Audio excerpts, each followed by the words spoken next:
জীবনে সুখী হতে গেলে কী বেশি প্রয়োজন বলেন তো? ভাগ্য ভালো হতে হবে নাকি চেহারা ভালো হতে হবে? আমি মনে করি ভাগ্যটাই ভালো হতে হবে। তো আসসালামু আলাইকুম and welcome to my blog. আপনাদের সবাইকে স্বাগতম জানাচ্ছি আমার ব্লগে। যদি আমার ব্লগটা ভালো লাগে তাহলে অবশ্যই এটাকে সাবস্ক্রাইব করে দিবেন, লাইক, কমেন্ট এবং শেয়ার করতে কিন্তু ভুলবেন না। আর হ্যাঁ, এমন ভিডিও দেখতে হলে কিন্তু সাবস্ক্রাইব মাস্ট করতেই হবে। তো চলুন ভিডিওতে চলে যাওয়া যাক। আজকে মূলত সকাল থেকে ভিডিওটা শুরু করেছি। আমি এখানে ডিম ভেজে নিচ্ছি। আমি আবার ডিম পেঁয়াজ ছাড়া একদমই খেতে পারি না, এর জন্য 2টা ডিম ভাজতে হবে। তো এর জন্য আমি ভাবলাম যে একসাথে মিক্স করে এটাকে ভেজে এরপর 2 ভাগ করে নিব। এটা আর কি অল্প সময়ে করার ট্রিক্স একটা। তো আপনারা চাইলে এরকম করতে পারেন, যাদের মাথায়, এটা সহজ একটা ট্রিক্স, যাদের মাথায় আসে নাই তাদের মাথায় ঢুকিয়ে দিলাম আর কি। এই হচ্ছে ব্যাপারটা।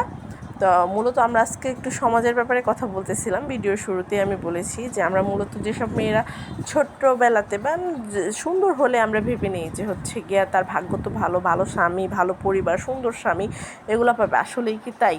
আসলে আমি মনে করি চেহারা যদি কোনো কারণে খারাপ হয় সেটাকে একটু ভালো করা যায়, কোনো কিছুর মাধ্যমেই হোক, ইউজ করে হোক, মিডিয়াম পর্যায়ে নিয়ে আসা যায়। কিন্তু বলেন তো, ভাগ্যটা যদি খারাপ হয় তাহলে সেটাকে কি আপনি পরিবর্তন করতে পারবেন, চেঞ্জ করতে পারবেন?